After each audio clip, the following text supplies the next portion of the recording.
So, who are you and what do you do? So my name is David Miller.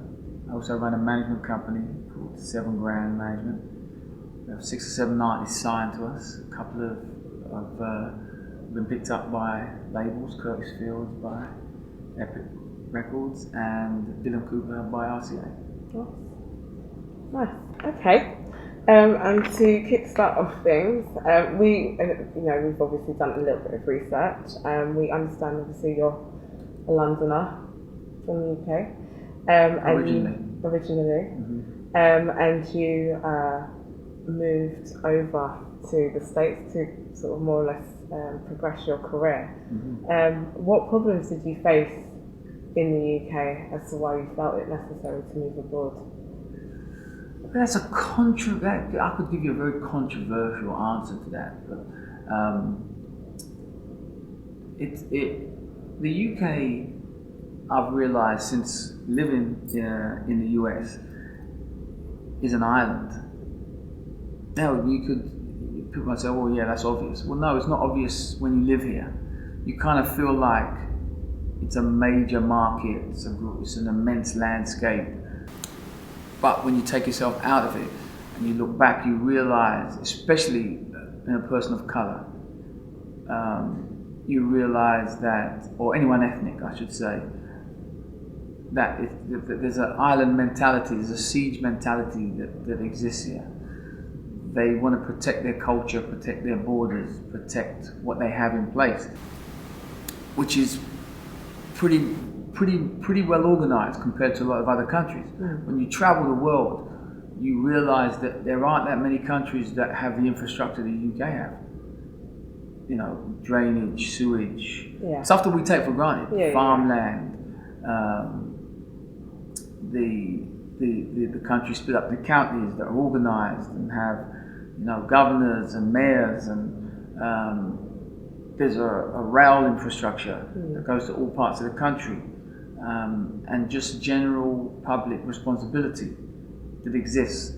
And I'm sure the British are super proud of what they've achieved, but they want to protect that.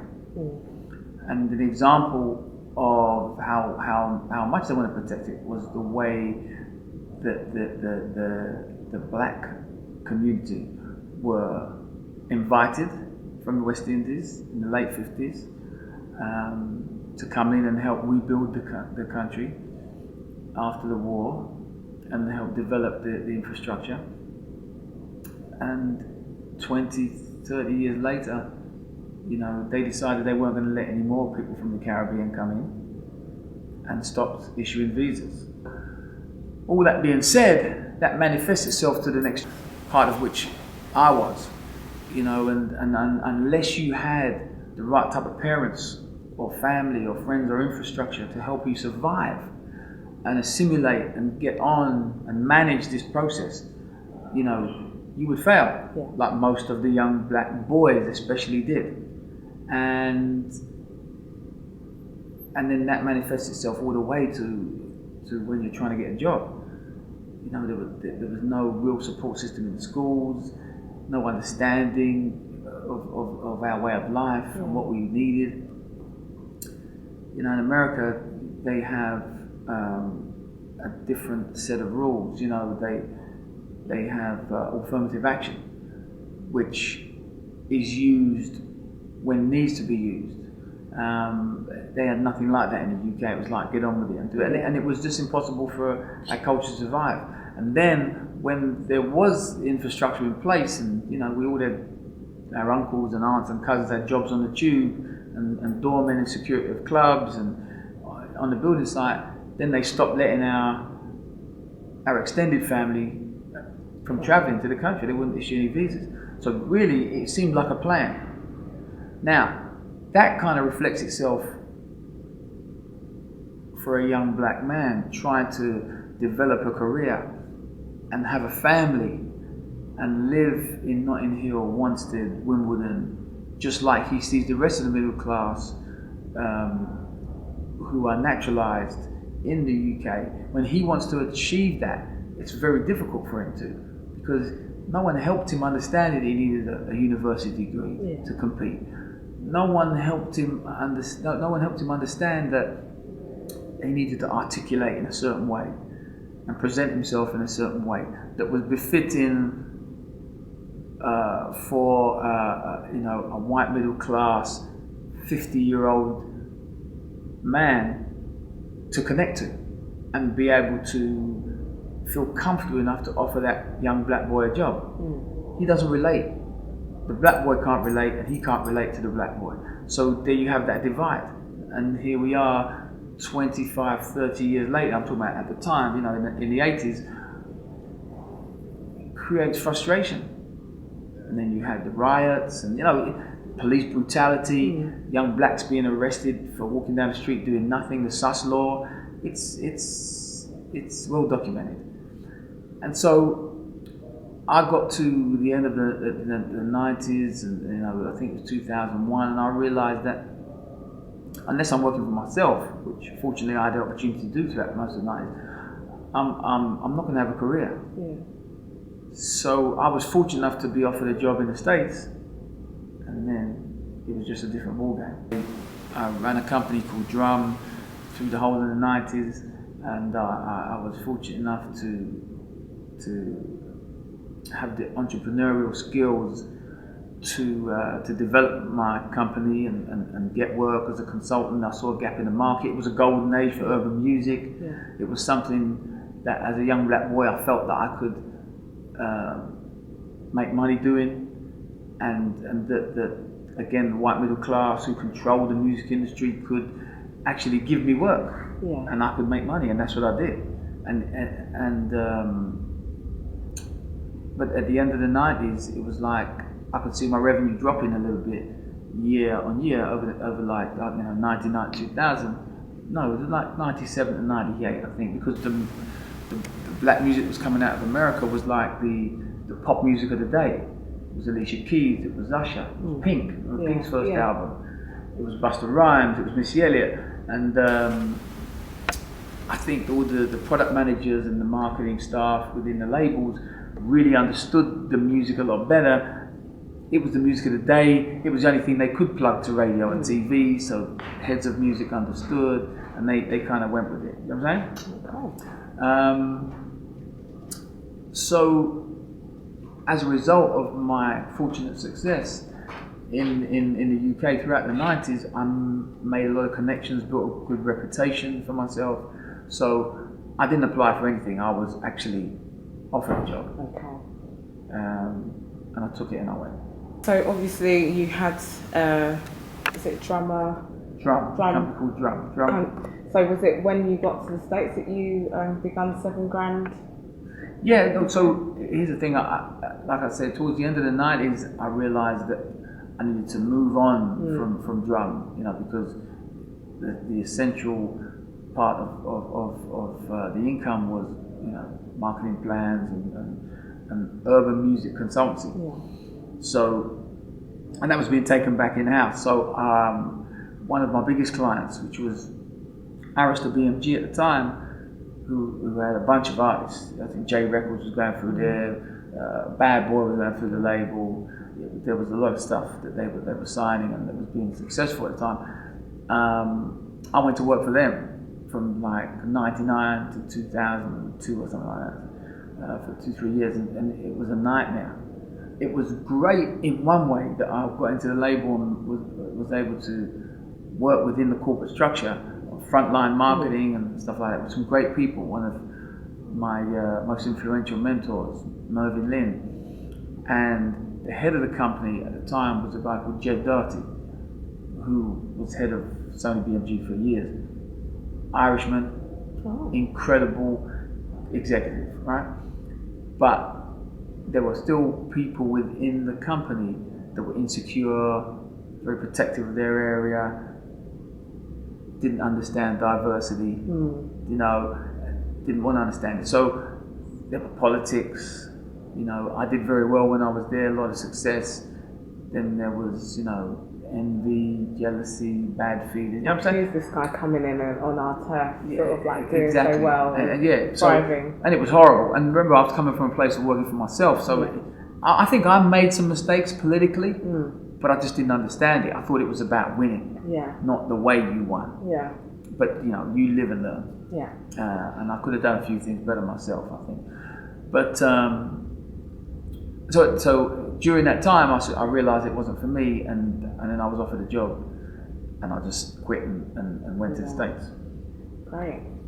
So what artist did you first organise a tour for? Sort of like, was there a major artist that you kicked things off with $7,000 or? Well, $7,000. I'll tell you, see, I didn't really answer your question. So I worked in the US from I think 2003 up to 2006. And 2006, I kind of knew that my next phase was going to be management, right? At some point. So I set up my company and I registered it and stuff, but I didn't actually start to actively look for artists until 2011. Oh. Yeah, a few years later. I was working, Yeah. So about 3 years ago, I discovered one artist, and we started to work with him. That was exciting, and then just picked up artists from there. Nice. What challenges did you face in moving to America, and what were you leaving behind? Well, when I left, I left my immediate family behind. My daughter, and it was very difficult. But I was a bit of a loner anyway. When I say a loner, maybe that's the wrong word. I'm very single-minded and focused when I need to be. I was an only child for a long time. When I was at home as a kid, so I have, I don't need people around me. And I knew that it was the beginning of something bigger. I just felt that. So sometimes, you've got to get up and go and just get up and go. Challenges, obviously, leaving family and friends behind. Then people. It's really funny because you don't realise that actually Americans speak a different language. It seems like it's all English, and you'd be fair to say that it is, but they use different terminology for nearly everything. So, and again, they're very insular. They don't, the news and their conversations and their vacations don't often include anything outside of the US. Yeah. So when we're speaking, sometimes they're like, what did you say? So you have to adopt their language, their nuances. Otherwise, people are going to keep saying, what? Yeah. And it's frustrating. Get to know their language and kind of move with that. Their culture. New York's really fast. They don't seem to be as polite as the people from the UK. But it's actually not that. It's just that they're not fake, and it's not part of their culture just to say thank you because they think they're supposed to say thank you. They say thank you because they want to say thank you. Whereas here in England, we say excuse me, pardon, because that's part of our language, part of our culture. They don't always really mean to, but that's it. And just something you learn as you live life. Were you from an academic background in terms of your family? Did they support you in sort of any academia that you got involved with? Well, that's another funny question. The answer to that is yes. My mother was very articulate and educated. My father was definitely academic. He came here. He actually finished his degree in the UK, and was a teacher for a while, and then moved to the States when my mother and father got divorced, and became a marketing executive out there. But my family are very middle class Caribbeans. Thank God they're not like that as far as, I don't mean that as far as attitude and snobbery, because they're definitely not that, but they are very focused on education and self-discipline. So I grew up with that kind of influence around me. I was very fortunate to end up in a situation where I worked for a company that actually put me through university. So otherwise it wouldn't have ever happened. But life just works itself out definitely. that way. So the answer to that question is yes, 100%. Who were your heroes growing up? That's a good question. I think my heroes were footballers because I didn't know any better. You know, no one taught me about slavery and the great black men that had lived in the past. You know, so I don't know. I kind of looked up to a guy who I lived in a children's home with when I was about from 12 to about 15, 16, and he was 2 years older than me. And you know, I kind of looked up to him, and he helped me. His name's Woodrow Brown, and he'd helped me, taught me how to dance and listen to black music, and you know, because I was a very middle class type black kid, you know, and taught me how to be black, really, in a different way. Because you know, I did spend my summers in Jamaica when I was growing up, but you know, my mother and my father's letters really encouraged me to be focused in education. I went to boarding school. You know, I did stuff that other black kids didn't do. And then when you move into your teenage years, that's when you start to really develop your swag. Or you think it is anyway, right? And if you haven't got anyone around you to help you do that, you know, you're going to struggle. So he was my hero. And then when I got older, I think it was just footballers. You know, you saw black footballers playing, and nice clothes and cars, and you know, it was all that. You know, it's funny because even though music has become, you know, the kind of reflection of success in a lot of places, back then it was Stevie Wonder, it was Marvin Gaye. You didn't see what they had, you didn't see how they lived. You just heard their music. So the only people you saw that you could identify with as successful were footballers. Because you could physically see what they were doing with their money. Live locally. Obviously, you do travel a lot. However, you're stationed in the US. That's where you live. Do you still relate to the UK music industry, or is it you know, normal? Of course I do. I mean, I grew up. I think. By the way, I think just to take a less negative spin on it, I think I was kind of fortunate to grow up in the UK. It could have been a wonderful experience if things were different, if the government was different, if, you know, the powers that be were different. And one of the things that's great about the UK is the music scene. Because growing up listening to David Bowie, Elton John,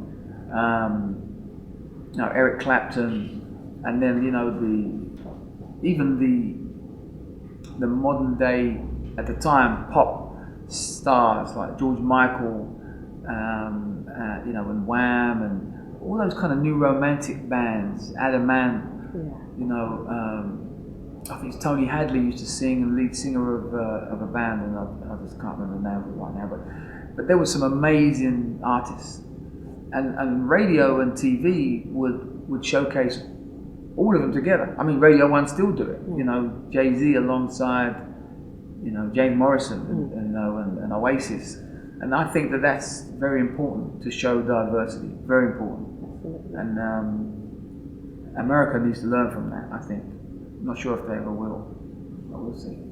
How do you feel about the current climate of music in the UK? Do you feel like it's thriving? Has it come a long way from where you were when you left? It's always been healthy, and being in the position that I'm in, you know, I get to see the sales, you know, and it's UK is one of the strongest markets in the world, second or third, you know, it bounces between second and third, you know, Japan, Germany, and the UK, and for an island, it does really well. There's a thirst for music here. You know, what's deemed as black music has definitely progressed.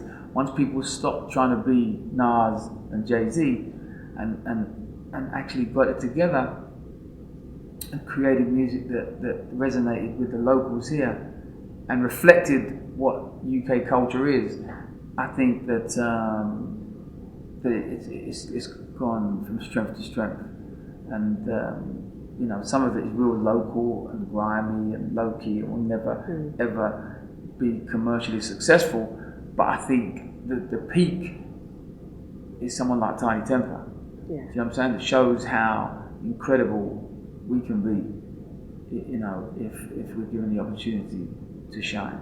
Moving on, what would you tell your younger self, Emily, at this stage in your career where you are? I'm sure you're maybe somewhat happy where you are. What would I go back and say? Yeah, what would you tell your younger self? Would you tell your younger self? You shouldn't have bought that Benz. You should have put that money in the bank. You should have took out a bigger pension policy. Oh, right. You know, all these things that you're not supposed to know when you're in your 20s. Yeah. You know what I'm saying? But that's not what life's about. You know, life's about maturing and becoming wise. You know, you know, if all of us knew yesterday what we found out today, I think we'd be lottery winners, wouldn't we? Yeah. So you can't look backwards. You've just got to try and control the message going forward. You've got to stop yourself, look at yourself in the mirror. I always say, you know, when you're brushing your teeth, you can really see who you are. And you've got to be honest with yourself. Where am I? I'm nowhere. I live in a council flat and I've got a Benz outside. Where is the common sense in that? Yeah? So I feel good for 5 minutes here or there when someone looks at me when I'm driving past. When I'm at home sleeping in my bed where I spend most of the time, I'm actually struggling. You know, go and get an education and roll with some decent, sensible people and get your life right so that when you're 50 and 60 years old and you can't run around in the clubs or wherever you do to escape whatever you do, you can then buy a Benz that you can really afford, and you can then sit down in your house that you bought because you prepared for that moment. You know, and you've got money in the bank, you're saying that's when it really matters. It doesn't matter now. Great. Last question. Beans on toast or cheese on toast? Good question. Neither. No toast, no bread, no wheat. No wheat. Beans, no cheese, no dairy. Great. It was nice speaking to you, David. No, it's and thank you for your contribution. Oh no, you're welcome.